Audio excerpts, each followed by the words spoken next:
Getting that intro in 3, a 2, a 1.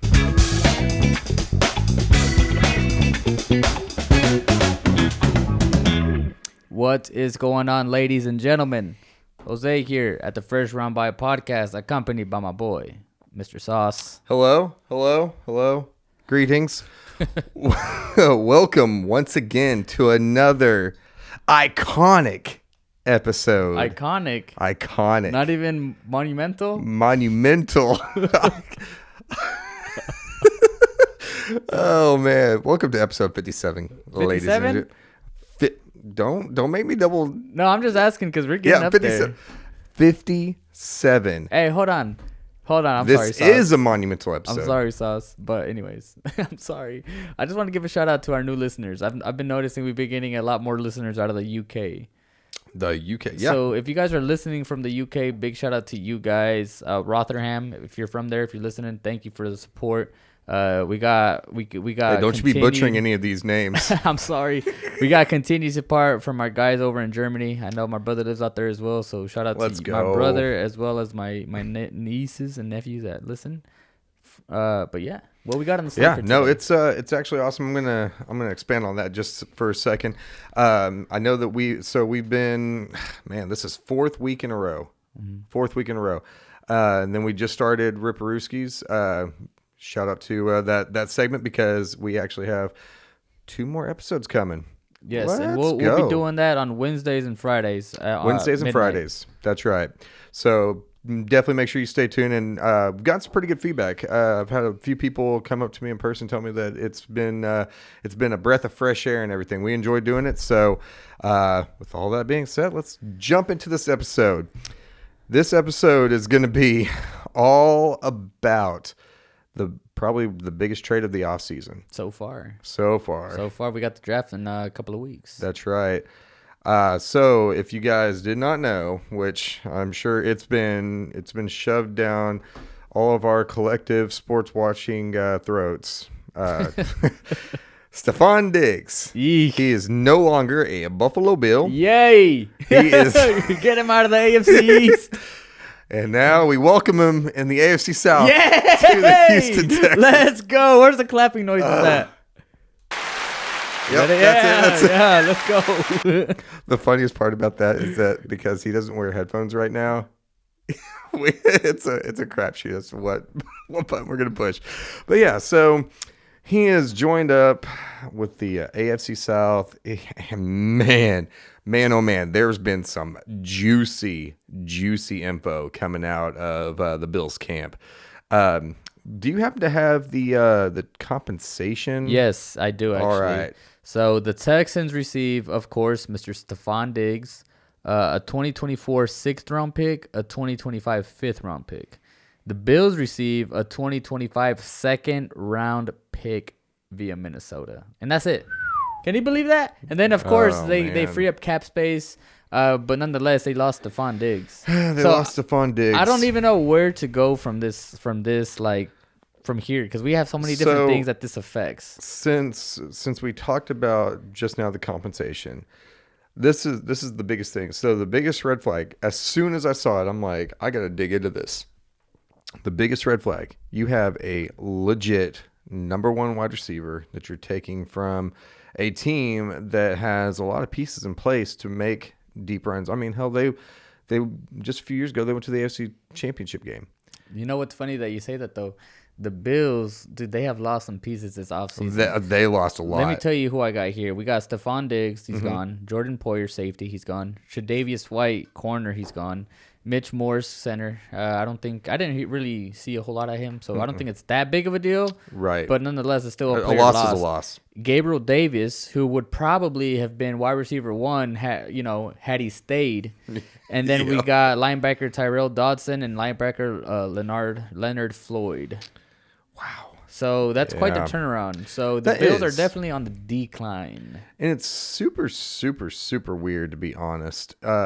Part of the reason why, too, is because, like I said, I mean, Stefon Diggs, he's no spring chicken. He's 31? Yeah, I think he is 31 because I saw a few memes of comparing him with Calvin Ridley and everything. And but yeah, so He's a number one wide receiver, bona fide number one wide He's 30. receiver. He's 30. And he just got traded. You know what that tells me? What's that? There's some issues in that locker room. And he was the issue. And he was the issue. I mean, because I think this is the third offseason, if I'm correct, that he's had. There's been something circulating around him, being unhappy in that Bills locker room. Well, didn't he end up either leaving or getting traded from Minnesota because of like locker room issues? I'm not sure about that. I think they just didn't want to pay him, if I'm correct. I That might be true I don't know then. to an extent, but I mean, even then, yeah, they lost Stefon Diggs, but they drafted Justin Jefferson for that pick that they received. They did. So you know what, man, that's another thing that we can branch off onto. So now all of a sudden the Buffalo Bills have this huge gaping hole at wide receiver.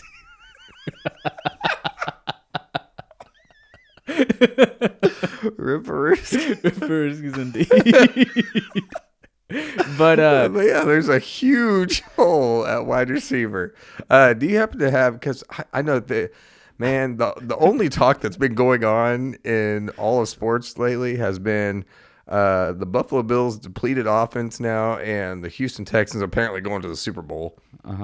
So now they're starting wide receivers for the Bills are now Khalil Shakir. I'm drawing a blank. I'm over here trying to figure out. Okay, so they have the 28th pick according to Google. They have the 28th pick in the draft. So my initial thought is, okay, we got to give Josh Allen some help here because if not, he's probably gonna bounce. I don't know his contract details, but I mean, you got rid of freaking Gabe Davis and Stefon Diggs. I know they got some pretty good solid tight end options in Dawson Knox and Kincaid. Kincaid and Knox, and then they also have Mac Hollins, Curtis Samuel, and Khalil Shakir. Yo, I'm sorry, but that's a terrible wide dog receiver shit. group. That's a terrible group. I mean, their tight ends are okay, I think. Their tight ends pretty good. I mean, the receivers are not bad. They're not the Patriots bad, but they're not. They're not a bunch going to of be wide receiver They're not threes. going to compete, and I don't think Josh Allen. Obviously, Josh Allen is not. He's not Patrick Mahomes. No, He's not going to elevate the players around him. I feel like he needs good players to complement him instead of he complements the players. I can agree with that, especially since over the last year or so. Because there was a couple games last season that they actually leaned more on the run game than they did the passing, and that was with Stefon Diggs and Josh Allen. When was this? Are you talking about maybe his first year there? No, I'm talking about Stefon Diggs' first year there. What do you mean? Like that you're talking about? They relied heavily on the run game. That was this last year. Yeah, this last year there was a couple of games that they had where Josh Allen only threw for it was 150 yards, something like that. It wasn't a whole lot, but it was mostly them just running the ball. Yeah. And whenever they talked to him in the press conference, they asked him, because normally everybody's used to Josh Allen being this super huge, prolific passer and everything that's just piling up the stats and everything. And they asked him about it. And he said, I'm willing to do whatever it takes to win, which I thought was admirable. But yeah, so at this point, and this is actually honestly a fantastic draft class for anybody hurting at wide receiver. So I would not be surprised to see the Buffalo Bills trade up to get maybe not one of the top three, because that's going to take a whole lot of draft capital to. Yeah, I firmly believe it'll be the top three receivers will be gone by round or by pick 11. They're all going top 10, I think. Now they could put together a package to move up so that they can get one of those premier wide receivers. But I do think that it's interesting because who knows what'll happen. I mean, one of these wide receivers might be talented enough to become maybe almost on the same level or even better than Stefon Diggs. And I wonder if that played into their decision to go ahead and just say, "Fuck it, we're trading him." Well, and because I feel like as a GM, right, and as a head coach, you obviously you have Josh Allen, right? Right. And he's in his prime. He's playing good ball.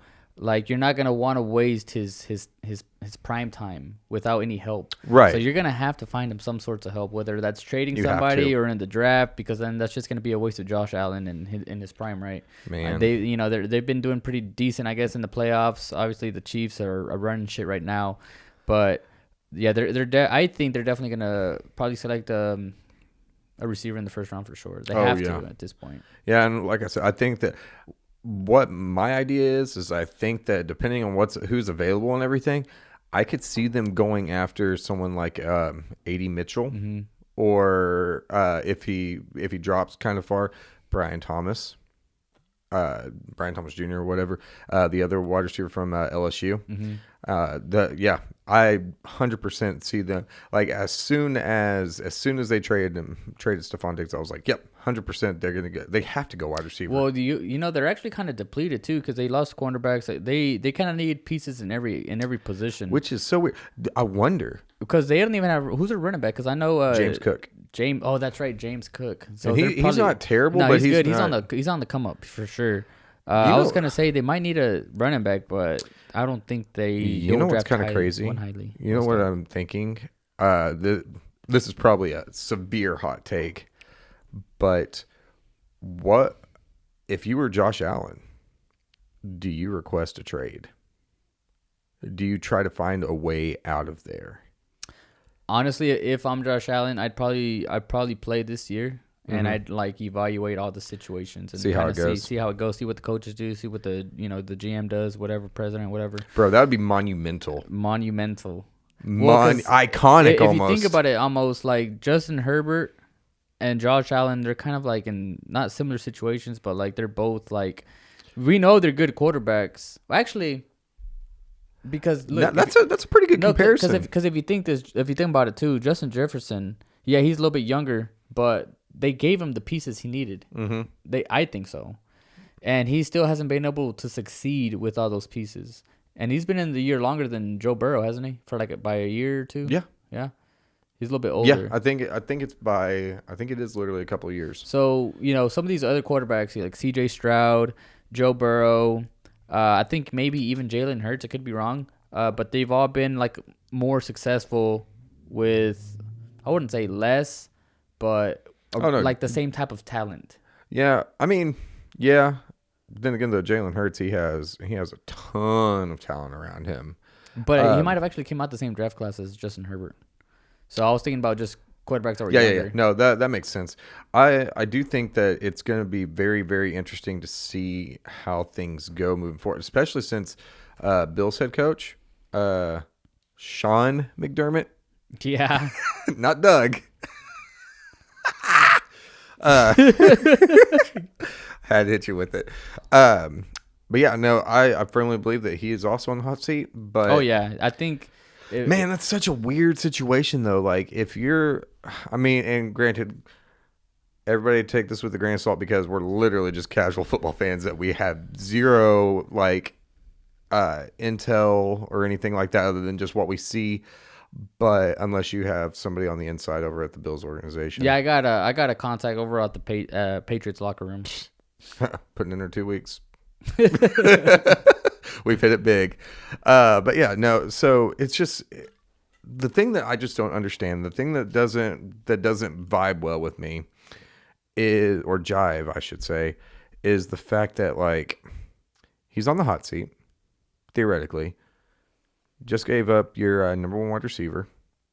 You better hit on the next wide receiver. You better be able to get Josh Allen turned around, or else you're gonna be looking for another job. Yeah. Right. So it just doesn't make sense to me. Like is there something I'm missing here? No, I don't know, man. Yeah, I don't know. It's such a touchy situation. Yeah. But off topic, but on topic too. I kind of wanted to go over some interesting stats I thought about Stefon Diggs, just since we're on the said topic. Is it his the last 3 postseason? No, games? This is pretty much since 2020. Okay. So since 2020, he has the most targets at 639 out of any receiver, minimum 400 targets. 442 receptions first. He's got 5,300 receiving yards, which is third most since 2020, and 30 downfield 10+ yard receiving touchdowns, which is first in the league. Interesting. So, yeah, it like just to me, I feel like I'm kind of going back a little bit. I feel like the freaking Bills got finessed. Oh yeah. Let me see. I was trying to find because I saw something interesting during the postseason run and everything. I can't find it right now though. Oh, and another thing too. But yeah, I do think that they got kind of finessed. So they actually restructured his contract this year. Yeah, I saw that. I think it was like a 3 or 4 year contract that he got traded with, or 4 or whatever. And then they restructured it, so he's gonna become a free agent after this year. Correct. So I think he's making $22.52 million in guaranteed money this year.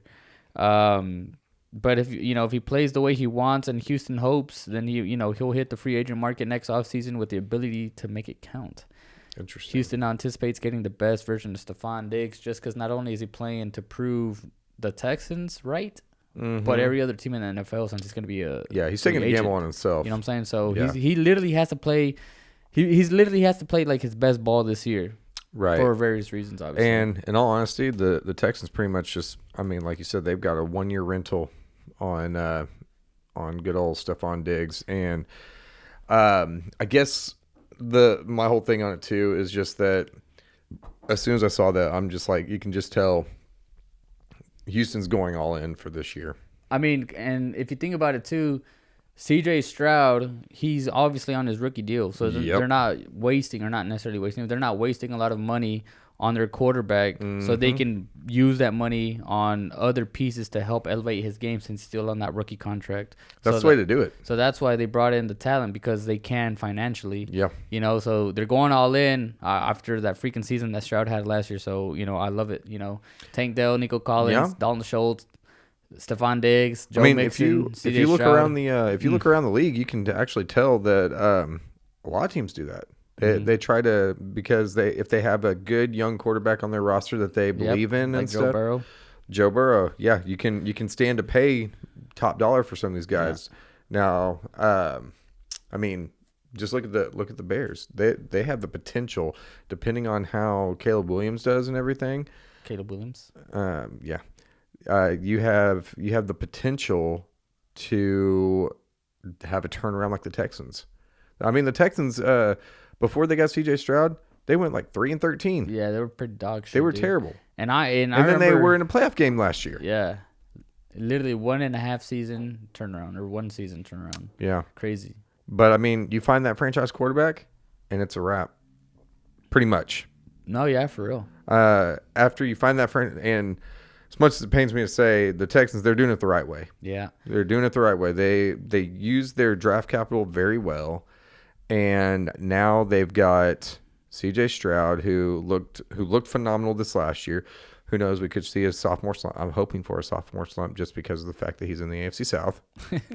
And I also don't want the Texans to win a Super Bowl before the Titans do, at all whatsoever. But you got CJ Stroud, Will Anderson, Daniel Hunter. Mm-hmm. So now all they got to do is just bolster their defense a little bit, because their offense, some O-line help. Their offense is set pretty much. Their defense was pretty good last year. I think they're definitely going to go heavy on defense with like linebackers and DNs and cornerbacks. I think that part of the reason too that they are going so much all in right this year is because their offensive coordinator, Bobby Slowick, he was a hot commodity this past season in the head coaching cycle, like trying to find a job. There were tons of people that were requesting to interview him and everything. And basically, I guess he said, I want to go back so I can run it back one more time, at least one more time. So depending on how he does, man, that could elevate him so much to being like the next big head coach. Right. And everything. So there's just so many different possibilities that could be happening and stuff.